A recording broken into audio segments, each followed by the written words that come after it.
राधे, जय माता दी। आप सबको करवा चौथ की हार्दिक शुभकामनाएँ। जैसा कि आप सबको पता है कि आज है करवा चौथ का दिन।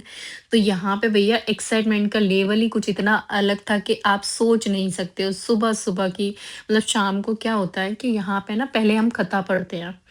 भाभी और जीजी वगैरह कथा पढ़ते हैं, कथा पढ़ने के बाद कुछ करते हैं। तो ये आप देख सकते हो ये राम महाराज को कैसा मेकअप करके लगा हुआ है।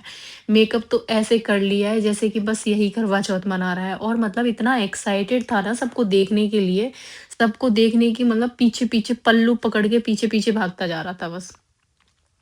उसके बाद ये मैडम आ रही थी ऊपर से रेडी होके क्योंकि मैं भी ऑफ़िस से जल्दी आ गई थी इनके फ़ोटो खींचने के लिए। और मैं भी ऑफिस से इतनी जल्दी आ गई थी क्योंकि इनके सबको मुझे फोटोज खींचने थे भैया, मैं ही तो इनकी फोटोग्राफर, पर्सनल फोटोग्राफर।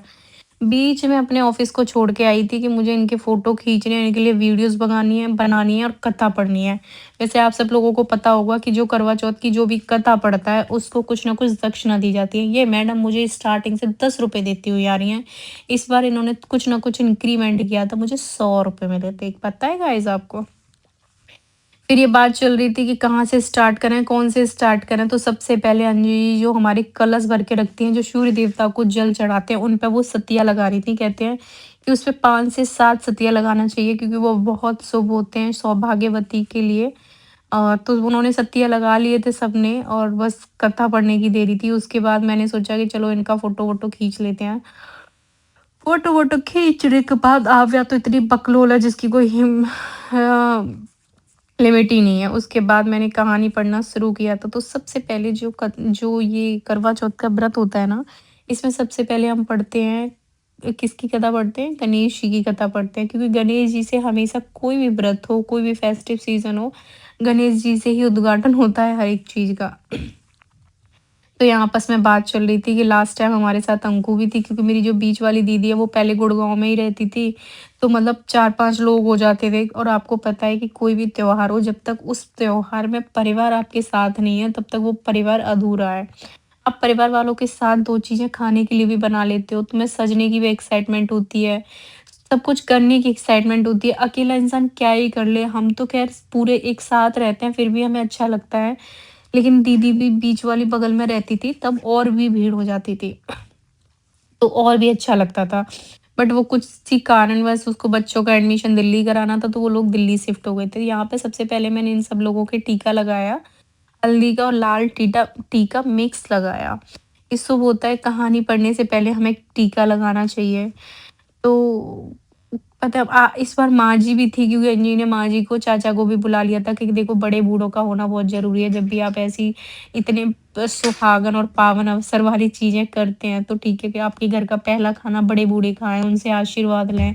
तो माँ जी, चाचा के आने के बाद भी घर में इतनी रौनक आ गई थी क्योंकि वो बाहर बैठे रहते हैं। और यहाँ ऑफ़िस का मेरे पास आ गया था कॉल क्योंकि ऑफ़िस का काम छोड़ के इतना ज़्यादा मतलब हेक्टिक हो जाता है, ऑफ़िस के कॉल भी चल रहे थे। मैंने उनको बोला था भैया अभी मैं कोई काम नहीं कर सकती आपका, आप फ़ोन रख दीजिए, हम आपको 1 घंटे बाद कनेक्ट करेंगे। लेकिन अभी तक वो 1 घंटा हुआ नहीं है, मैंने उनको कनेक्ट किया ही नहीं है। भैया पता है सबसे ज़्यादा वैल्यू रहती है आपके टाइम की, कमिटमेंट की कि आप कितना कमिटमेंट पूरा कर रहे हो। बस मेरे घर वाले बोल रहे थे कि अब तू इस फ़ोन को रखेगी या उस फ़ोन को तेरे को उठा के फेंकूँ? मैंने बोला भैया रख रही हूँ। तो यहाँ पे फ़ोन रखने के बाद मैंने स्टार्ट की थी गणेश जी की, मैं पूछ रही थी, गणेश जी की कहानी पढ़ी, करवा चौथ की कहानी पढ़ी। कहानी पढ़ने के बाद माँ जी अर्घ दे रही थी। ये देखो हमारी तुलसा माँ कितनी सुंदर लग रही है, कितनी हरी-भरी है, टच को नज़र ना लगे।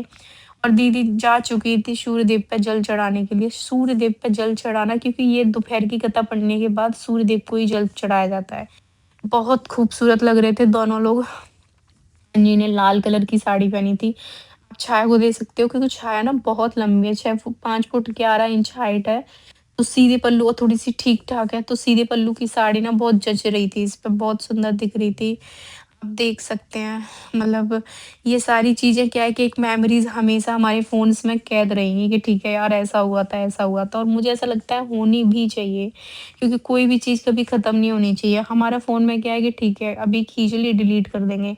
तो बस यहाँ पे छाया ने अर्घ दे के तीनों ने अर्घ दे दिया था और जो अर्घ देते हैं ना वो चांदी के उससे देते हैं कि आप चांदी का कुछ लें, उसको हाथ में लें, फिर उसके ऊपर पानी डाल के अर्घ लें क्योंकि ये बहुत शुभ होता है। और मैं यहाँ पे अपने सौ रुपए को 100 रुपए को दिखाती हुई यहाँ पे छाया ने आशीर्वाद लिया माँ जी से।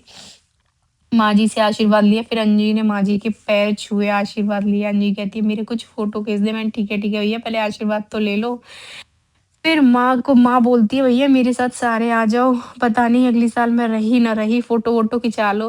और माँ आप देख सकते हैं अंजलि को कैसे लाड प्यार से दुलारती हुई। देखो ये बात तो सच है कि पता है माँ-बाप बहुत प्यार करते हैं, हमें लगता है कहीं न कहीं।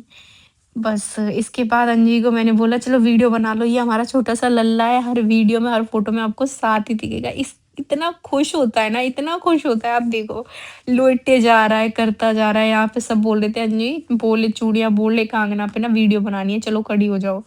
अंजलि जी ट्राई ट्राई कर रही थी कि चलो बनाती हूँ, फिर अंजलि ने बोला अरे चाचा भी घर पे हैं, चल मोना मेरी एक वीडियो बना दे चाचा के साथ। चाचा देखो चाचा माँ अंजलि को आशीर्वाद देते हुए। फिर मैंने बोला माँ जी आप भी दोनों साथ आ जाओ, दोनों मिलके साथ आशीर्वाद दे दो। तो माँ जी भी बस आ ही गई थी। आपके 4 बज गए थे और सबसे पहले खाना खाते हैं माँ जी, चाचा जी। तो मैं आटा गूँथ रही थी, आटा गूँथने के बाद मैं आपको दिखाऊँगी कि कितना सारा खाना बना रखा है। खाने में बहुत सारे ऑप्शंस थे, ये खीर थी और ये मलाई कोफ्ता था, ये मलाई थी, मलाई मिक्स बनी हुई थी और ये कोफ्ता था।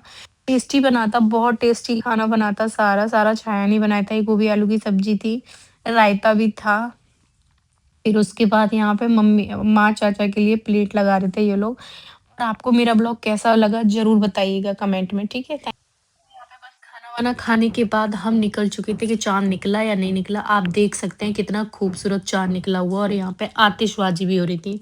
तो सबसे पहले क्या कहते हैं चाँद निकला तो छाया को बड़ी तेज़ प्यास लग रही थी। भैया ऊपर आ गए सब चाँद पानी लेके आना भूल गए। तो यहाँ पे जो भी रिचुअल्स रहता है आरती-वारती करना, आरती-वारती की, खाना-वाना खिलाया, जो भी खिलाते हैं एक टुकड़ा खिलाया। उसके बाद ठीक है, पानी लाना भूल गए यहाँ पे। पानी लेने गई थी, करवा चौथ का व्रत खत्म हो गया। आपको सब कैसा लगा?